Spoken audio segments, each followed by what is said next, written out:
मधु की शादी के कुछ सालों में ही उसके पति की मृत्यु हो जाती है, जिसके बाद उसके ऊपर सास की जिम्मेदारी आ जाती है और वो अब अपनी सास के साथ घर में अकेली रहती है। मम्मी, नाश्ता बना दिया है, टाइम से खा लेना। दोपहर का खाना शीला आकर बना देगी। मैं ऑफिस जा रही हूँ। अरे क्यों उस टेप रिकॉर्डर पर पैसे खर्चा करती हो? इतना काम मैं खुद भी कर सकती हूँ। हाँ हाँ बिल्कुल। आधे समय तो जोड़ों के दर्द की दवाई खाती हो और फिर काम करने की बात करती हो। दवाई खाती हो तो क्या, मैं अभी भी अकेली 10 पर भारी हूँ। हाँ हाँ मैंने मान लिया। मधु घर से चली जाती है, जिसके बाद सास नाश्ता कर दवाई लेकर टीवी देखने बैठ जाती है। दोपहर को शीला घर आती है। अरे क्यों माँ जी, आज किस बात से मेरी नौकरी बची? अरे चल, ज्यादा बक बक मत कर, काम कर अपना। शीला खाना बनाने लगती है और सास वहीं पास में बैठ जाती है। माँ जी, मैं तो हमेशा ही बोलती हूँ दीदी की दूसरी शादी करा दो। कब तक आप दो औरतें घर में अकेली रहोगी? आजकल माहौल भी बहुत खराब है और फिर दीदी की उम्र भी तो निकली जा रही है ना। तेरा नाम टेप रिकॉर्डर सही रखा है मैंने। तेरी एक ही बात को रिपीट मोड पर चलाने से वो पूरी नहीं हो जाएगी, इसलिए मेरी बहू से ज्यादा खाना बनाने पर ध्यान दे, नहीं तो कहीं वो भी तुझसे मुंह ना फेर ले और नौकरी चली जाए। क्या माँ जी, आप भी हमेशा मेरी नौकरी के पीछे ही पड़ी रहती हो? तो क्या तेरे पीछे पड़ूं? इसी तरह दोपहर से शाम हो जाती है और शीला अपना काम खत्म कर वापस चली जाती है।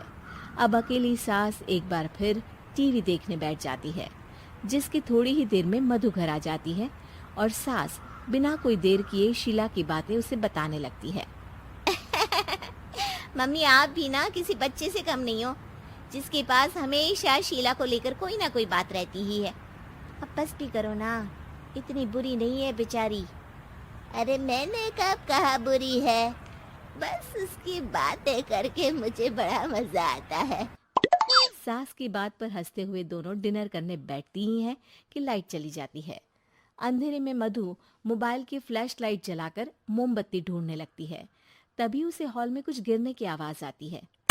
मम्मी, आप अंधेरे में इधर उधर क्यों घूम रही हो? अरे तेरे पीछे ही तो खड़ी हूँ। हाँ, अगर आप यहाँ हो तो वो हॉल में सामान कैसा गिरा? भूत आया। अरे मुझे क्या पता, जाकर देखना पड़ेगा ना। दोनों हॉल में जाते हैं, लेकिन वहाँ कोई नहीं होता। अब उन्हें कमरे में से सामान गिरने की आवाज आती है। लगता है ये भूत चोरी करने आया है, इसे वापस कब्र में पहुंचाना ही पड़ेगा। बस हाँ, आप ज्यादा ना 30 मार खा मत बनो, मैं पुलिस को फोन करती हूँ। अरे जब तक तेरी पुलिस आएगी तब तक क्या वो हमारे साथ बैठकर अंताक्षरी खेलेगा? हट डरपोक, संभालने दे मुझे। अब सास पास रखा फ्लावर पॉट उठाकर कमरे की तरफ बढ़ने लगती है, जहाँ उसे 2 आदमी दिखाई देते हैं। पीछे पीछे मधु भी वहां आ जाती है। मम्मी, अभी भी मौका है, बाहर भाग जाते हैं। मधु की आवाज सुन चोर चौकन्ने हो जाते हैं। ओए तुम दोनों, जहां हो वहीं खड़ी रहना, नहीं तो दोनों को गोली मार दूंगा। अरे तुम दोनों अभी के अभी बाहर जाओ, नहीं तो मैं तुम्हें जिंदा नहीं छोड़ूंगी। ये बुढ़िया हमें धमकी दे रही है। अबे तुम दो अकेली अब लड़ते क्या कर लोगी? अरे जा भेजा, दोनों को बांध दे। जैसे ही दूसरा आदमी सास को पकड़ने उसके पास आता है, तो वो उसके सर पर फ्लावर पॉट मार देती है।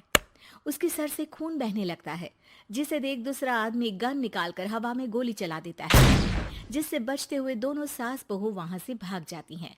अब वो तीनों एक दूसरे के आगे पीछे पूरे घर में भागने लगते हैं। मम्मी, आपने तो सच में उसे मार दिया। तो मजाक में कौन मारता है? और अभी तुम मेरे साथ ही रहना, नहीं तो पक्का मारी जाओगी। ये औरतों को कमजोर समझता है ना।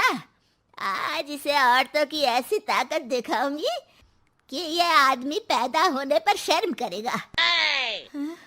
ये अचानक आपके अंदर झांसी की रानी कहाँ से जाग गई? वैसे तो हमेशा जोड़ों में दर्द बोलती रहती हो। अभी तुम्हें जान बचानी है या जोड़ों के दर्द की कहानी सुननी है? मधु और उसकी सास कमरे में जाकर दरवाजा अंदर से बंद कर लेते हैं, जिस पर चोर बाहर खड़ा दरवाजा बजाते हुए उन्हें आवाज लगाने लगता है। क्यों डर गई? अरे वैसे तो बहुत धमकी दे रही थी। गेट खोल अब बुढ़िया। अबे पागल, धमकी देने और होशियार होने में फर्क होता है, पर ये दिमाग वाले काम तुझे तो समझ में नहीं आएंगे। रुक, अभी तेरा दिमाग ही बाहर निकालता हूँ। ये कहते हुए चोर गोली चलाने ही वाला होता है कि सास अचानक दरवाजा खोलकर उसके मुंह पर परफ्यूम डाल देती है, जिससे चोर गन फेंककर दर्द से चिल्लाने लगता है। मम्मी, अरे बहुत दर्द हो रहा है, कोई बचाओ, इसे हटाओ प्लीज। मैं किसी को कुछ नहीं करूंगा। क्यों रे, क्या थोड़ा सा दर्द होते ही मम्मी मम्मी करने लगा? अभी तो औरतों को कमजोर बोल रहा था। भूलियो मत, एक औरत ने ही तुझे इस दुनिया में जन्म दिया है, और वो भी तुझे ये दर्द हो रहा है ना, उससे लाख गुना ज्यादा दर्द सहकर। इसलिए औरतों को दोबारा कमजोर भूल कर भी मत बोलियो। वाह मम्मी, आपका ये रूप तो मुझे पता ही नहीं था। आपने तो कमाल ही कर दिया। कहा था ना, अकेली ही 10 पर भारी पड़ सकती हूँ। ये तो फिर भी 2 ही थे। इतनी देर में पुलिस भी वहां पहुंच जाती है। आ गए आप, कर लो इन्हें अरेस्ट और जेल में बैठकर अंताक्षरी खेलना।